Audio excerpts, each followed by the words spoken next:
वैदिक पर्सपेक्टिव के इस YouTube चैनल को सब्सक्राइब करें, वीडियो को लाइक व शेयर करें। ॐ ॐ अनुस्वधाम् अक्षरन् आपो अस्या अवर्धत मध्ये आ नाव्यानाम् सध्रीचिनेन मनसा तमिन्द्र ओजिष्ठेन हनुमान हन्नभिर्द्युन्। अनुकूल शरण किया स्वधा को, अप्सराओं ने इसकी अभिवृद्ध किया मध्य में। भली भांति नौकाएं चलती हैं साथ रहने वाले मन द्वारा, उसको हे इंद्रियों को वश में करने वाले सर्वोत्तम ओज द्वारा हनन किया अभिद्युलोकों का। यह ऋग्वेद के प्रथम मंडल के 33वें सूक्त का यह 11वां मंत्र लिया गया है। इसलिए आप बुक्स वगैरह पढ़ेंगे अगर, तो आप पाएंगे कि जो इंसान के सोचने का तरीका होता है, उसके जो इमोशंस होते हैं, वो हमेशा एक जैसे ही रहेंगे। समय भले बदलता जाता है। इसलिए वेद, क्योंकि वेद जो बात करता है, वेद इंसान के जीवन के बारे में बात करता है। तो इंसान के जीवन में जो चीजें होती हैं, जो उसका सोचने का तरीका है, जो उसके इमोशंस हैं, वो हमेशा एक जैसे रहेंगे। इसके लिए वेद हमेशा आप देखेंगे अप टू डेटेड है, कभी भी आउटडेटेड नहीं होगा वेद। वो रीजन है, इसलिए वो जो पुराने टाइम में भी ये मंत्र और आज के डेट में भी मंत्र बिल्कुल एकदम वो वैलिड है। ये मंत्र कैसे वैलिड है? क्योंकि आज के समय में जो ये जो लड़कियां हैं, जो सुंदर लड़कियां हैं, वो जानबूझ के जाना चाहती हैं अपने इसका यूज करने को इनकैश करने के लिए। देखिए आप, जो आजकल बहुत एक नया टर्म चालू हुआ है वो है इन्फ्लुएंसर्स। अगर आप इंस्टाग्राम चलाते हैं या व्हाट्सएप फेसबुक वगैरह ये सब चलाते हैं, बहुत सारी जो फेसबुक मतलब जितने भी सोशल मीडिया वाले जो सोशल नेटवर्क्स हैं, इनमें एक टर्म चालू हो गया है, इन्फ्लुएंसर है। वो कौन इन्फ्लुएंसर है? वो जो इन्फ्लुएंसर जो लड़कियां हैं, जो कि अपनी सुंदरता के उसमें रील बनाती हैं, नाचती हैं, और नाच के उनसे पैसा मिल रहा है, उनको इंस्टाग्राम से पैसा कमा रही है, सब कर रही है। ये क्या है? ये यही एक्चुअल में यही अप्सरा है। और ये इनमें कोई विवशता नहीं है। फाइनेंशियली फैमिली से काफी सपोर्टेड, काफी अच्छी पोजीशन में है। ऐसा नहीं कि बहुत गरीबी छाई हुई है इसलिए करना पड़ रहा है, ऐसा कुछ नहीं। लेकिन अपनी इस चीज को वो खुद से ही वो आगे बढ़ाना चाह रही, खुद से ही वो उसको बनना चाह रही। क्यों? क्योंकि जो समाज है, समाज में के जो आपके आइडल्स हैं, जो प्रेरणा सूत्र हैं, वो खुद ही इस चीज में आ रहे हैं। क्योंकि आज की डेट में जो नया जनरेशन है, वो हीरो हीरोइन, जो टीवी जो है, टीवी चैनल्स हैं, ये सब इनको अपना आइडल मानते हैं। इनके आइडल विवेकानंद नहीं है, इनके आइडल सावित्रीबाई फुले नहीं है। ऐसे ऐसे लोग नहीं है जो कि इन्होंने बहुत अपने जीवन में औरत बन के या पुरुष ने इन्होंने बहुत कुछ अचीव करे। ऐसे लोग इनके वो नहीं है। इनके आइडल क्या है? आज के सिंपल अपने जो नॉर्मल जो एक्टर एक्ट्रेस हैं ये, तो वो क्या कर रही है? वो जो कर रहे हैं वो देख के ये भी करने स्टार्ट कर देते हैं, और उससे इन्हें पैसा मिलता है, तो सबके सब ये करना चाह रहे हैं। तो प्रॉब्लम क्या है इसमें? जैसे ही आप इन चीजों में जाते जाएंगे, इनिशियली तो आपको अच्छा लगेगा, लेकिन बाद में जब आप इन चीजों से, क्या होता है, बर्नआउट होता है। बर्नआउट मतलब क्या? आप एक टाइम के बाद आने के बाद आपको जब वो पब्लिसिटी मिलती है, और फिर वो जो पब्लिसिटी आपकी हटेगी, तो आप उसको मैनेज भी नहीं कर पाओगे। फिर आप और भी कुछ अपने आप को कंटिन्यू करने के लिए आप और भी पता नहीं कुछ कुछ ऐसे गलत जगह पे जाने लगोगे, और आगे बढ़ने के लिए और गलत काम करने लग जाओगे। ये सब बहुत कॉमन चीज है।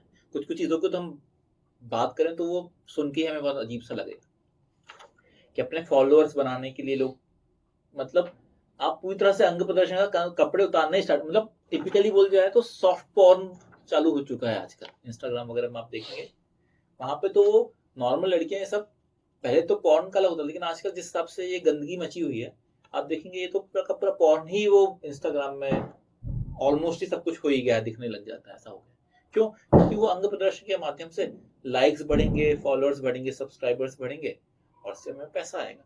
तो लोग इस तक में आ चुके हैं। तो इसमें बस प्रॉब्लम ये है कि जब तक आपका सही है तो ठीक है, लेकिन आपकी उम्र सिर्फ ये काम करने के लिए नहीं है। पुरुष और औरत का अपना एक जीवन बनाया गया है, जो वेद ने दिया हुआ है, जो ईशान ने दिया हुआ है। जो वेद ये बताता है कि इस जीवन को किस तरीके से जीना है, उसको आप कहीं ना कहीं से उसको आप नहीं कर पाएंगे, तो फिर उसके नुकसान आपको आगे चल के होंगे। तो पॉइंट यहाँ पे सिर्फ विवशता तक सीमित नहीं है। पॉइंट ये है कि आप खुद से विलिंगली कुछ कर रहे हैं, तो फिर आप उसके नुकसान उठाइए। और फिर होता यह है कि समाज फिर इन चीजों को अच्छे से दिखता भी नहीं है। फिर आप सोच रहे हो कि ये सब करते हुए आप लोगों की रिस्पेक्ट भी पा सको, तो लोग रिस्पेक्ट भी नहीं करते।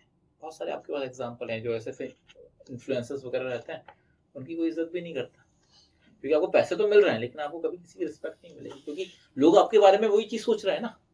आप अगर कहीं रास्ते चलते जाओगे तो आपके बारे में तो लोग वही सोचेंगे ना, जो वो देखना चाहते हैं, जो देख रहे हैं वो।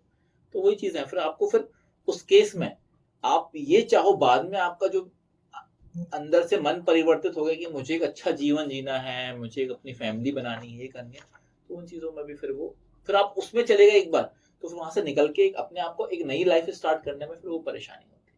तो यहाँ पे यही बोला जा रहा है कि विवशता तक तो बात सीमित ठीक है, उस पर भी आपको अपना लाइफ चेंज करना, आगे मंथ में बात करेंगे हम इस बारे में, लेकिन साथ ही साथ ये है कि आप विलिंगली वहां पे जा रहे हैं तो फिर तो आप और फंसेंगे उसमें।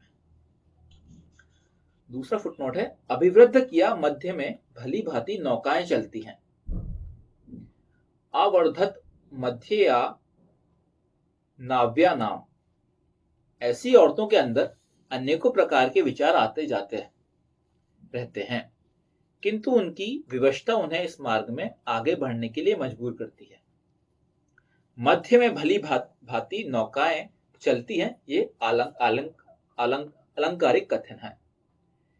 इन अप्सराओं के मध्य हृदयांतर में अनेकों भावनात्मक आंधी तूफान आते रहते हैं। मतलब क्या?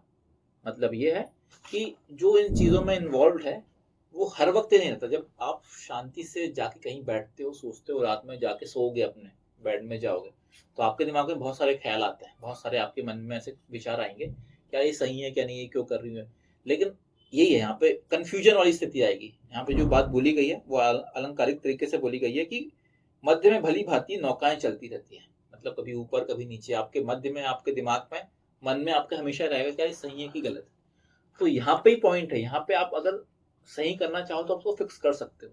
लेकिन प्रॉब्लम यही है कि अगर आप विवशता के कारण गए हो तो उससे निकलने में बहुत टफ होगा आपको, क्योंकि आपका मतलब आपका जो पैसा है, आप जो फाइनेंशियली कमा रहे हो, वो इसी चीज से कमा रहे हो, तो उससे निकल कैसे पाओगे आप?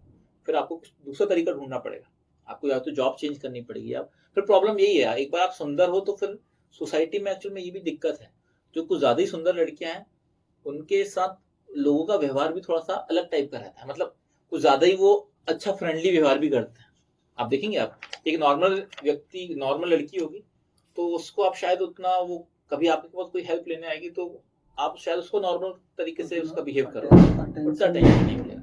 लेकिन बहुत सुंदर लड़की आपको एकदम से आएगी कोई हेल्प लेने, कोई बात पूछने के लिए कि भाई ऐसा ये क्या है वो, तो आपका एकदम पूरा उसके प्रति आपका एकदम पूरी तरह से आप अटेंशन के साथ आप उसको हेल्प करोगे, जो भी हो। जितना हेल्प के नहीं भी पूछेगी उससे ज्यादा आप हेल्प करने की कोशिश करोगे, ये भी होता है। वो सिर्फ आपसे रास्ता पूछ रही, आप तो उसको वहां तक छोड़ के भी आने की तैयारी करो। तो पॉइंट ये है, क्यों? क्योंकि उनके साथ सोसाइटी का व्यवहार ऐसा हो जाता है। तो प्रॉब्लम ये है, तो उनको इन चीजों से किस तरीके से उन्हें भी डील करना पड़ता है।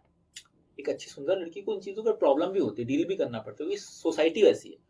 तो यहाँ पे क्या बोला जा रहा है? यहाँ बोला ये जा रहा है कि उनकी जो मन स्थिति होती है वो भी इस चीज को समझती है।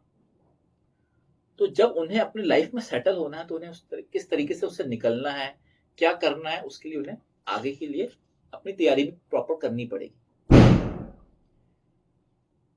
साथ रहने वाले मन द्वारा सद्री चीनेन मनसा, साथ रहने वाले मन द्वारा सद्री चीनेन मनसा एक अत्यंत उच्च कोटि का वर्णन है जो वेद के लेखन पक्ष को स्पष्ट करता है।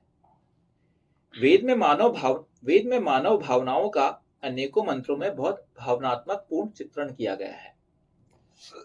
यहाँ ऐसे व्यक्ति को जो ऐसी अप्सराओं को उस वातावरण से निकालकर एक श्रेष्ठ जीवन जीने की ओर लेकर आता है, उसको निर्देशित किया गया है कि वह साथ रहने वाला मन वाला हो, उन अप्सराओं की भावनाओं और विवशताओं का ध्यान रखने वाला हो, उनका मन से साथ देने वाला हो, उन्हें इस समाज रूपी जंगल में कभी अकेला छोड़ने वाले ना हो।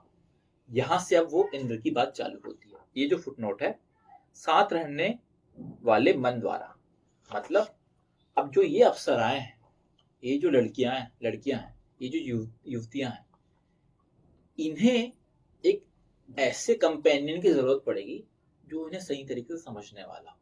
तो यहाँ पे अब इंद्र इंट्रोड्यूस होता है इस मंत्र में। अब आपको ऐसा व्यक्ति चाहिए, उन युवतियों को ऐसा व्यक्ति चाहिए जो उनकी इस चीज की भी भावनाओं का सम्मान करे,